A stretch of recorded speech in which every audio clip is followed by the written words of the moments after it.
Vamos abrir nossas Bíblias na primeira epístola de Pedro, 1 Pedro, capítulo 4. Se você está nos visitando, deixa eu te dizer uma coisa, nós temos o costume de expor livros inteiros da Bíblia aqui, e nós temos entendido que esse é uma boa forma de nós sermos alimentados pela palavra do Senhor, aprendendo sobre livros inteiros da Bíblia. E nós já estamos há alguns meses olhando para este maravilhoso livro, para esta carta, 1 Pedro, e chegamos ao capítulo 4. 1 Pedro, capítulo 4.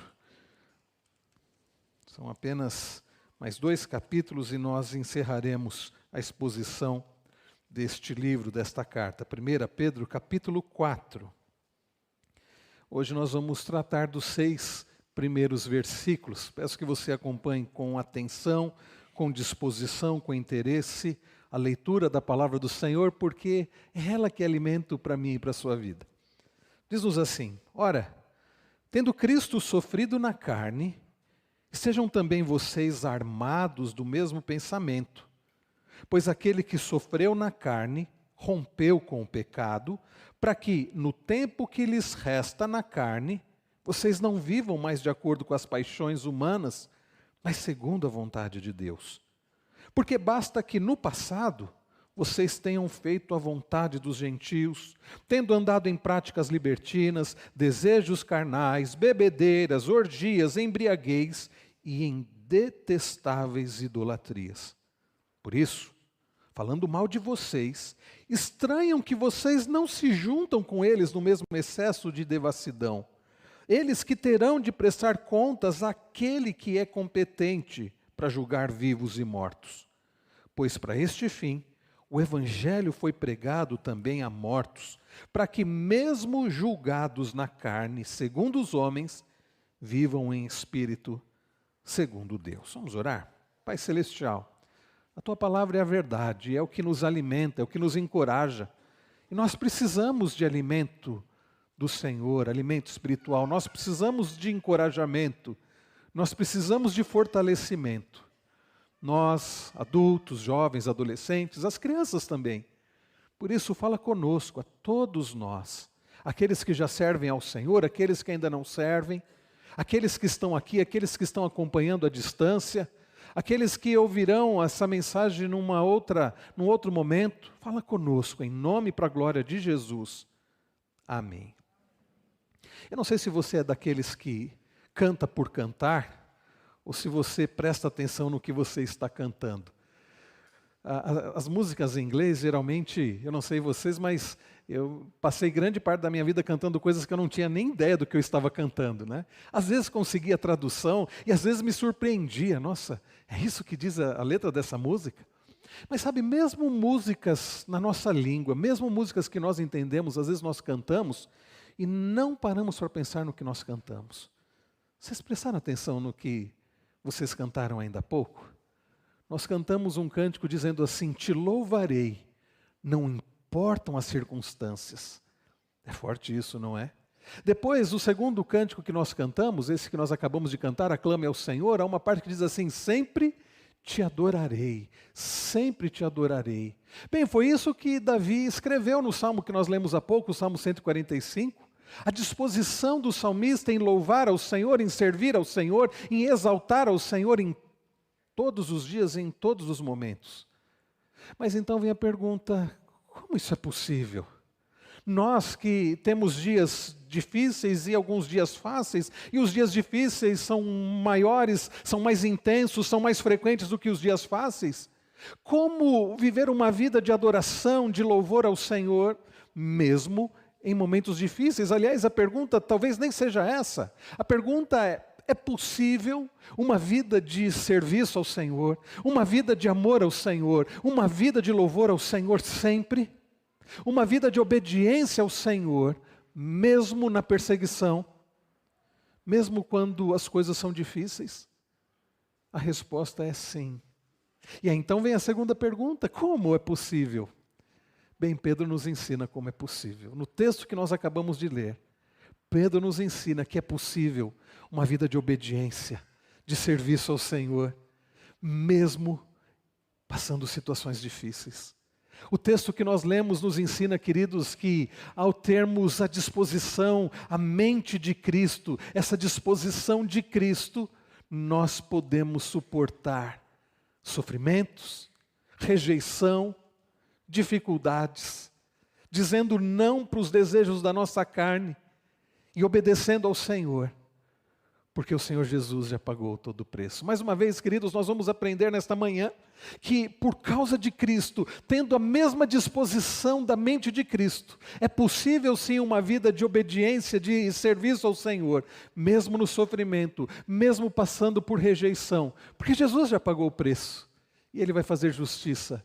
E nós somos dele. Nós vamos aprender isso em 4 partes. A primeira delas, irmãos, devemos ter a disposição, devemos nos armar, do pensamento de Cristo no sofrimento, com a mentalidade de Cristo.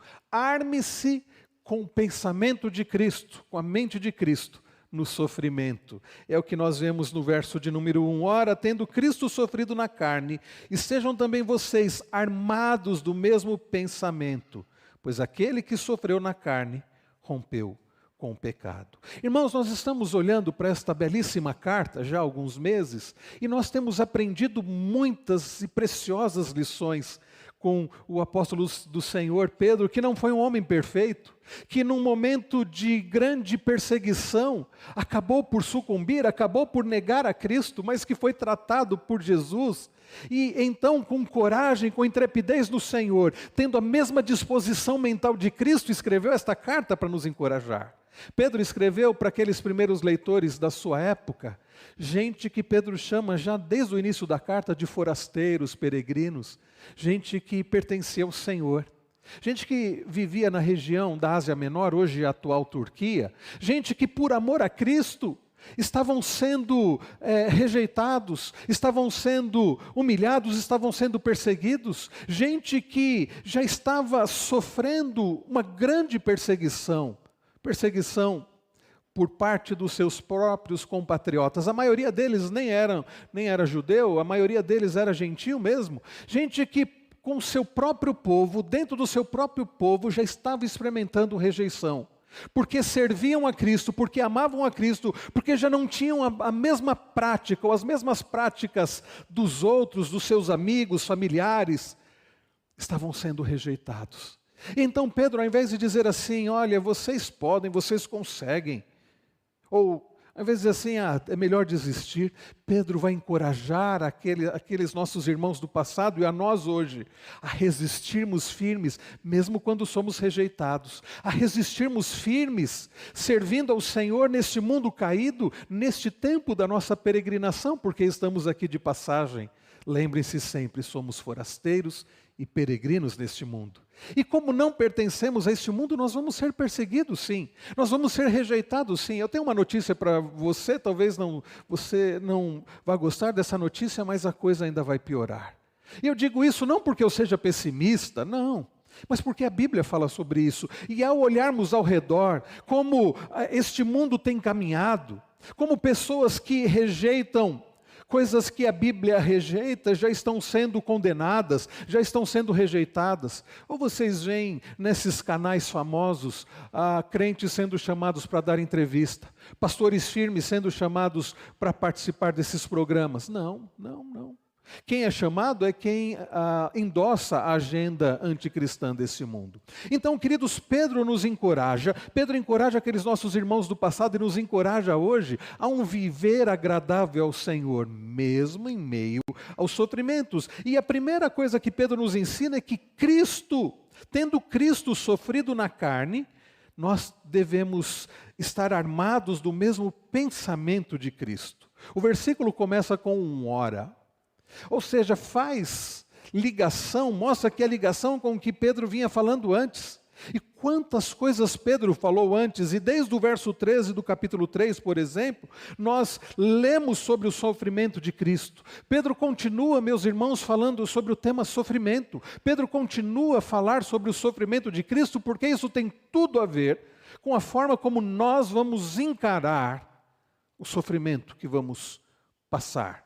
E se você não tem passado por sofrimento por amor a Cristo, se você pertence a Cristo, você vai passar. Jesus mesmo disse que, assim como ele foi rejeitado, nós também seríamos rejeitados. Assim como ele foi perseguido, assim como ele foi odiado, nós também seríamos. Então, queridos, como passar nesta vida difícil, quebrada, nesse mundo difícil, por sofrimento, sem desistir?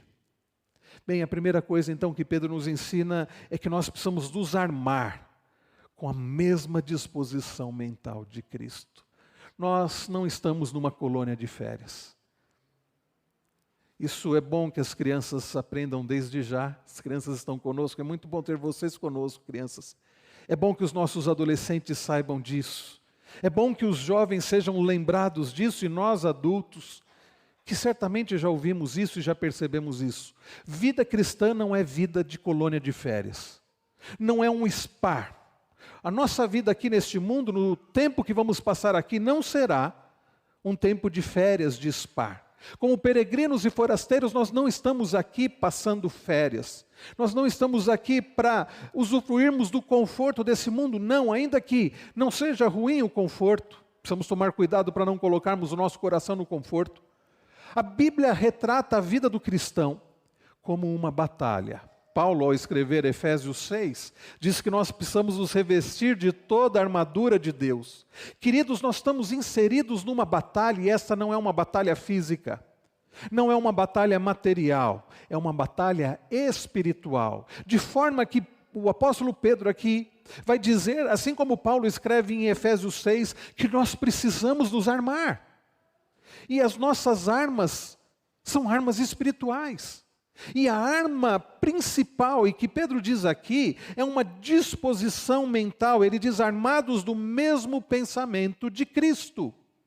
Por causa do sofrimento de Cristo, o cristão deve se armar do Evangelho, pensando como Cristo e com base na obra de Cristo. Para que você possa viver o que você cantou há pouco, te louvarei, não importam as circunstâncias. Você precisa ter a mente daquele que louvou, daquele que serviu ao Pai, daquele que obedeceu ao Pai, até a morte de cruz. Daquele que obedeceu ao Pai mesmo sendo humilhado, mesmo sendo rejeitado, mesmo sendo cuspido, mesmo sendo ferido. Para que possamos, queridos, louvar ao Senhor em toda e qualquer circunstância, nós precisamos ter a mente de Cristo, a mesma disposição de Cristo, o mesmo amor de Cristo, para que possamos enfrentar o que já estamos enfrentando ou o que ainda vamos enfrentar. O apóstolo Pedro traz implicações do sofrimento do Senhor Jesus Cristo.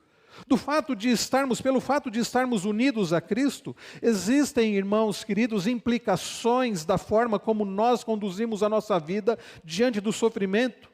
E Pedro não está falando de sofrimento por causa do pecado, não, porque sofremos quando nós pecamos. Pedro está falando daquele sofrimento por amor a Cristo. É o sofrimento injusto, por causa da injustiça. Você não merecia estar passando por isso, mas você está passando pelo simples fato de você se identificar com Cristo, de você defender os valores da palavra do Senhor, de você falar contra aquilo que a palavra do Senhor condena. Então, diante do sofrimento de Cristo, queridos, qual deve ser a nossa postura? Como nós devemos conduzir os nossos relacionamentos e a nossa vida? Pedro responde para nós. Então, a primeira coisa, vemos ele dizendo que devemos nos armar com o pensamento de Cristo, com essa disposição mental de Cristo, nesta batalha espiritual que vivemos, que não é contra pessoas, mas é contra o mundo, que é contra o próprio Satanás, é contra o nosso próprio coração, os nossos próprios desejos pecaminosos. Essa batalha, ela é travada, acima de tudo, na mente. Porque Pedro não está falando, antes de falar de práticas, de atitudes, Pedro fala da disposição mental. Por que nós fazemos o que nós fazemos? Eu tenho insistido nisso. Isso é uma frase muito comum nos cursos de aconselhamento bíblico. Por que é que fazemos o que nós fazemos? Fazemos o que fazemos porque queremos o que queremos. Então a questão está no nosso querer, a questão está aqui, na nossa mente, ou como a Bíblia diz, no nosso coração.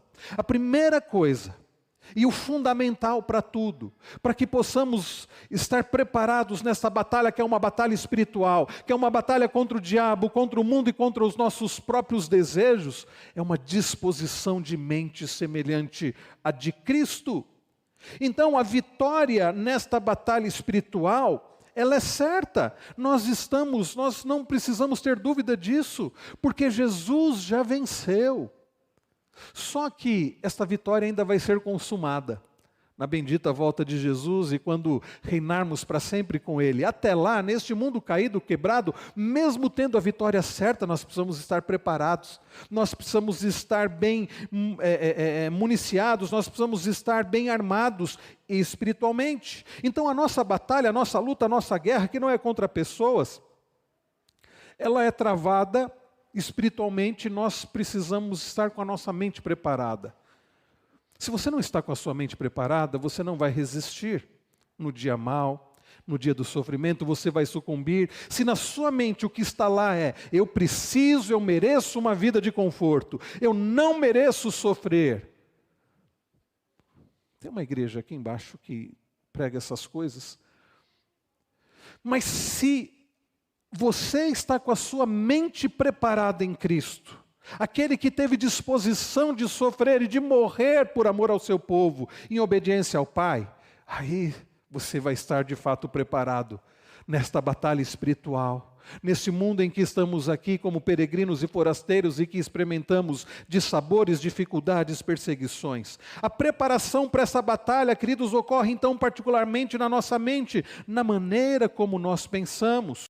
Então arme-se do pensamento de Cristo no sofrimento com a mentalidade de Cristo, é o que diz Pedro aqui nos versos 1 e 2, a mesma mentalidade que Cristo teve, que Cristo demonstrou no caminho da cruz, a ousadia e a confiança, irmãos, para enfrentarmos o sofrimento por amor a Cristo, está em termos a mentalidade de Cristo, a mente de Cristo. Nós precisamos da mente de Cristo, Cristo que olhava para o alto, que olhava para o Pai, e não olhava simplesmente para as coisas desta terra. Ao olharmos para o alto, significa entendermos que nada é acaso, como nós vimos domingo passado à noite, olhando para Neemias. Nada é acaso, e mesmo o sofrimento, mesmo as dificuldades que Deus permite em nossa vida, Deus tem um propósito, e esse propósito, por mais difícil que na hora possa parecer para nós, é um propósito abençoador, porque Deus tem um propósito mesmo no nosso sofrimento, e mesmo na nossa morte. Então ter a mente de Cristo é olhar para o alto. Paulo nos ensina isso, dizendo que nós devemos viver olhando, pensando nas coisas lá do alto. E o apóstolo Pedro, a semelhança de Paulo, vai nos ensinar isso também, disposição mental de Cristo, para termos os nossos olhos fitos, como diz o autor aos Hebreus, no autor e consumador da fé. Ter a mente de Cristo é ter os olhos no Senhor, é ter os olhos na eternidade, é ter os olhos não nesta terra, não neste mundo caído, neste pouco tempo que vamos viver aqui, mas é ter os olhos na eternidade, é ter os olhos no próprio Cristo. O nosso sofrimento por seguirmos a Cristo não significa desaprovação da parte de Deus, pelo contrário. Por vezes vamos sofrer por amar a Cristo. Então a primeira lição que nós aprendemos é que precisamos nos armar, do pensamento de Cristo no sofrimento, para suportarmos as dificuldades, para suportarmos o sofrimento. E a segunda lição, queridos, é que nós precisamos nos armar do pensamento de Cristo também para que possamos escolher a Cristo, para que possamos, como nós cantamos há pouco, louvar ao Senhor sempre. Olhe comigo a continuação do verso 1. Pois aquele que sofreu na carne rompeu com o pecado, para que no tempo que lhes resta na carne, vocês não vivam mais de acordo com as paixões humanas, mas segundo a vontade de Deus. Pedro, queridos, nos ensina ou nos faz lembrar que Cristo, Ele sofreu, que Cristo pagou o preço, para que nós agora possamos viver não como vivíamos antes, mas viver uma vida agradável ao Senhor, como cantamos louvando ao Senhor, em toda e qualquer circunstância. Pedro nos ensina, queridos, que Cristo sofreu na carne e rompeu com o pecado, pois aquele que sofreu na carne rompeu com o pecado. O que significam essas palavras? Cristo sofreu na carne, é verdade, e esse sofrer na carne não diz respeito apenas aos sofrimentos físicos de Cristo, Tem a ver, sim, com os sofrimentos de Cristo, a forma como Ele sofreu na cruz, as intensas dores que Ele experimentou na cruz do Calvário. Mas esse sofrimento de Cristo vai além disso. Jesus, que conforme Isaías já havia profetizado 700 anos antes de Jesus vir ao mundo, que Ele seria rejeitado, o mais rejeitado dentre os homens, homem de dores que sabe o que é padecer, como um de quem não fizemos caso, Ele era rejeitado. Jesus, queridos, que foi rejeitado, que foi traído, rejeitado pelo seu próprio povo, o povo judeu. Jesus que foi humilhado, que foi cuspido.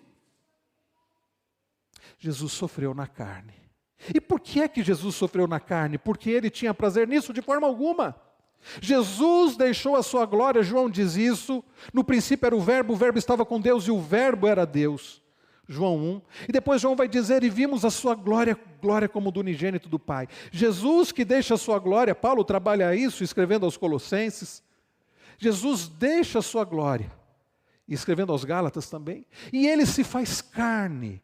Por quê, meus irmãos? E Ele sofre, e Ele entra em Jerusalém montado num jumentinho emprestado, sabendo que lá haveria de lhe acontecer. Não porque Ele queria sofrer, não porque Ele tinha prazer no sofrimento, mas por amor a nós, para que nós não experimentássemos a ira de Deus da condenação eterna. Tendo Ele sofrido na carne, diz Pedro, rompeu com o pecado. O que significa isso? Jesus nunca pecou. Aqui, meus irmãos, não significa que Jesus sofreu na carne para romper com o pecado, do seu pecado, porque Jesus nunca pecou. Esse rompeu com o pecado significa que Jesus sofreu na carne, Jesus pagou todo o preço.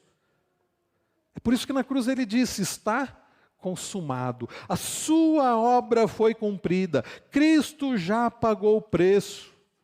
Todo o preço já foi pago. É por isso que Paulo, escrevendo aos Romanos, capítulo 8, diz que nenhuma condenação há para os que estão em Cristo Jesus, porque Cristo já rompeu com o pecado. Irmãos queridos, vejam que motivação maravilhosa Deus nos dá. Pedro está nos oferecendo uma motivação maravilhosa, um encorajamento maravilhoso na luta contra os desejos da nossa carne, na luta dentro da santificação, do processo de santificação. Jesus já pagou o preço. Jesus pagou não parte do preço, como alguns creem. Agora eu preciso pagar a outra parte. Não. Jesus pagou todo o preço. Por isso que não há mais condenação. Já fomos justificados, estamos justificados. Já temos a garantia da vida eterna em Cristo Jesus. Porque a nossa salvação não foi conquistada pelas nossas obras, nem méritos, mas pelos méritos de Cristo. E então Jesus já pagou o preço. Ele fez tudo o que Ele tinha que fazer. Rompeu com o pecado. E olha só o que Pedro diz na continuação. Para que... Percebem a ligação? Jesus pagou o preço. O que Ele tinha que fazer, Ele já fez. Ele já morreu, Ele já ressuscitou, Ele está na glória. Para quê? Para que, diz Ele no verso 2, no tempo que lhes resta na carne. Ou seja, no tempo que nós vamos viver aqui. Eu não sei quanto tempo vamos viver aqui, mas para que no tempo que você viver aqui, diz Pedro, vocês não vivam mais de acordo com as paixões humanas, mas segundo a vontade de Deus. É possível, queridos, viver o resto das nossas vidas, não para nós mesmos, não atendendo aos desejos do nosso corpo, mas vivendo conforme a vontade de Deus, numa vida de louvor ao Senhor, como Davi escreveu no Salmo 145, e como nós cantamos há pouco, porque Jesus já pagou todo o preço. Você não precisa pagar mais nada. O problema com as mensagens legalistas, do tipo, você precisa para conquistar a salvação, para conquistar o amor de Deus, você precisa obedecer, senão você não... O problema disso é que não motiva muito, porque nós somos fracos. Agora, ouvir que Jesus já pagou o preço e por causa disso temos condições de viver para a glória dEle, isso faz toda a diferença. Jesus já pagou todo o preço. Você pode e deve viver uma vida de obediência fazendo a vontade de Deus, porque todo o preço já foi pago. Por amor, sendo fortalecido por aquele que já pagou todo o preço, você pode viver fazendo a vontade do Senhor. Então, queridos, esta é a segunda lição. Vamos nos munir, vamos nos armar com a disposição mental de Cristo, confiados que Ele já pagou todo o preço, para que possamos dizer não aos desejos da nossa carne, do nosso corpo, e dizer sim para Deus. Viver não para nós mesmos, mas para Deus. Para quem você tem vivido? Crianças, vocês sabiam que a nossa vida tem que ser para o Senhor? Adolescentes, vocês sabiam e vocês vão enfrentar dificuldades, se é que já não têm enfrentado, com os amigos, com os colegas, os jovens também, nós adultos também, mas é possível uma vida de adoração ao Senhor. Você tem desperdiçado a sua vida? Como é que se desperdiça a vida? Quando a gente vive para qualquer coisa, para qualquer um, para nós mesmos. O que é não desperdiçar a vida? É viver para Deus, é viver fazendo a vontade do Senhor. E olha só, Pedro, ele continua, ele diz assim, para que não vivam mais de acordo com as paixões humanas, mas segundo a vontade de Deus. Verso 3, porque basta que no passado vocês tenham feito a vontade dos gentios, tendo andado em práticas libertinas, desejos carnais, bebedeiras, orgias, embriaguez e em detestáveis idolatrias. Ou seja, ele diz assim, vocês já passaram tempo demais fazendo aquilo que não agrada a Deus. Vocês já viveram muito tempo, não importa quanto tempo vocês viveram antes da conversão, já foi tempo demais fazendo o que não agrada a Deus. Chega, basta, é o que Pedro está dizendo.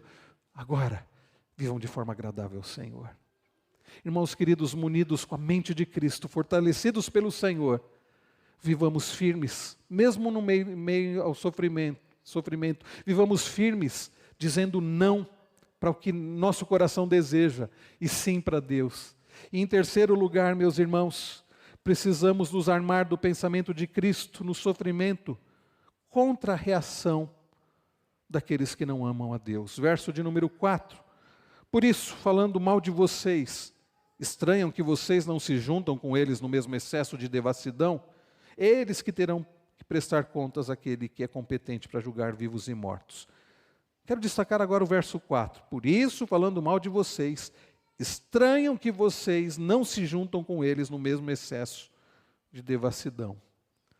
Quando nós temos a mente de Cristo, nós pertencemos a Cristo e nós passamos a viver não para nós mesmos, não fazendo a nossa vontade, mas como diz Pedro no verso 3, no verso de número 2, fazendo a vontade de Deus, aqueles que não vivem para Deus, que estão ao nosso lado, quem sabe moram conosco, estudam onde nós estudamos, estão na mesma classe, trabalham onde nós trabalhamos, são nossos vizinhos, eles vão estranhar.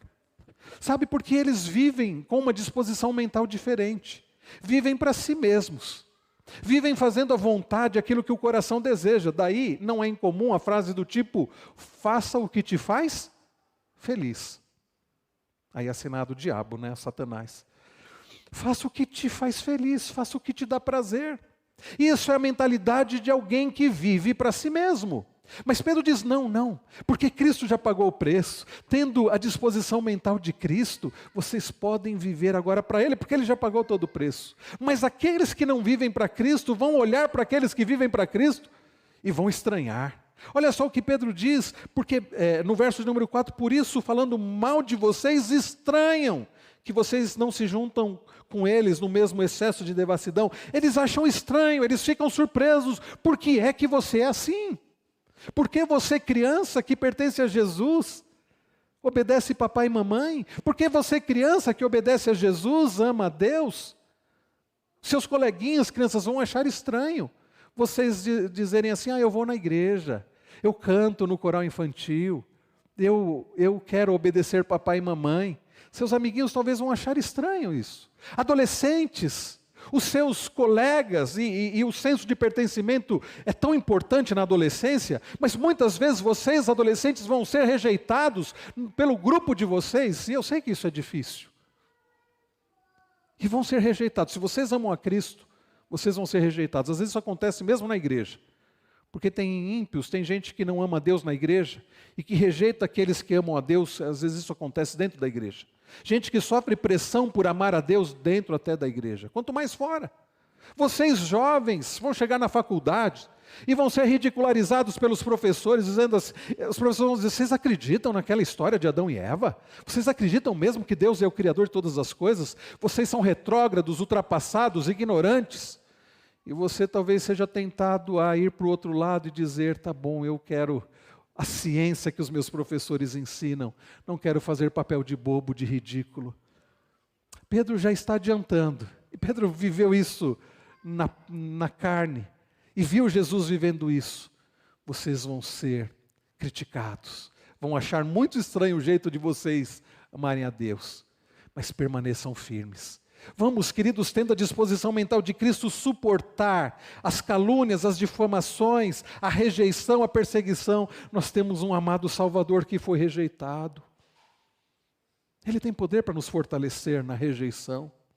E por último, queridos, nós precisamos nos armar do mesmo pensamento de Cristo no sofrimento, sofrendo até a reação daqueles que não amam a Deus, mas firmes na certeza que o Senhor vai fazer justiça. Olhem comigo versos 5 e 6. Eles que terão de prestar contas àquele que é competente para julgar vivos e mortos. Pois para este fim o Evangelho foi pregado também a mortos, para que, mesmo julgados na carne, segundo os homens, vivam em espírito segundo Deus. Pedro diz, eles quem? Quem Pedro diz no verso 4. Que estranham o modo de viver de quem ama a Deus, que ficam falando mal, criticando, rejeitando quem ama a Deus.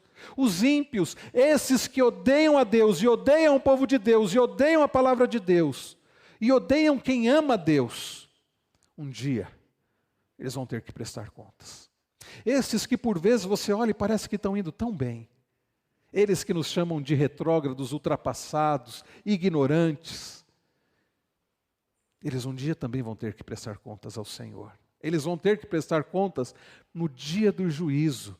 E sabe o que vai acontecer? Pedro não diz isso claramente, mas a inferência aqui é que eles serão condenados, já estão condenados. Quem não pertence a Cristo, quem não é uma nova criatura, para os quais Cristo não pagou o preço, estes já estão condenados.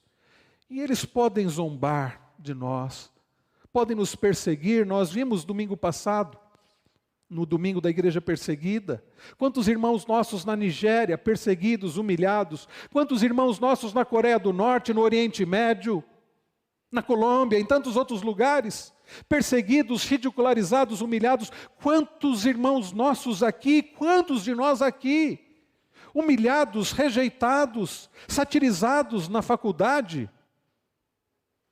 Mas sabe, queridos, o que Pedro diz é que Deus vai fazer justiça. Nós não precisamos nos preocupar com isso. Nós precisamos permanecer firmes, mesmo em meio ao sofrimento, mesmo em meio à rejeição, à ridicularização, porque Deus vai fazer justiça.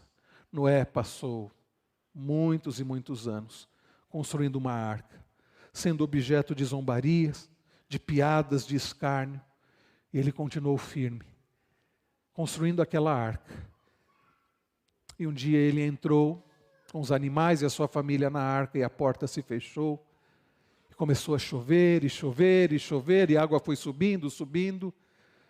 Aqueles que zombaram, que ridicularizaram, que rejeitaram a Noé, muitos deles começaram a bater na porta da arca, querendo entrar. Mas já era tarde. Você faz parte do grupo que é rejeitado ou do grupo que rejeita? Você faz parte do grupo daqueles que amam a Deus e por causa disso sofrem e são rejeitados? Ou você tem odiado a Deus e tem rejeitado a Deus? Um dia a porta da arca vai se fechar. A nossa arca é Cristo e essa porta está aberta hoje. A porta da arca do meio de salvação está aberta. E se você ainda não entrou nesta arca, para a sua salvação que é Cristo, entre. Olha só como Pedro termina, verso 6. Ele diz, pois para este fim o Evangelho foi pregado também a mortos.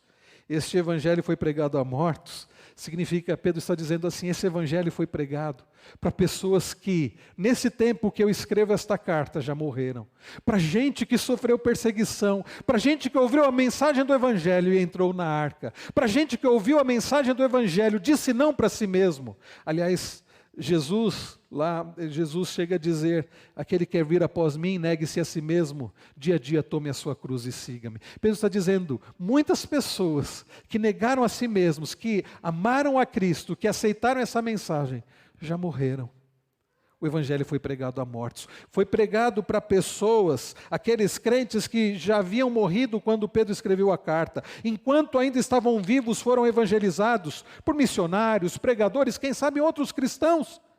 na Ásia, morreram na fé, crentes no Senhor. E os que morreram não estavam condenados ou perdidos, conforme os pagãos diziam, mas já estavam na presença de Cristo.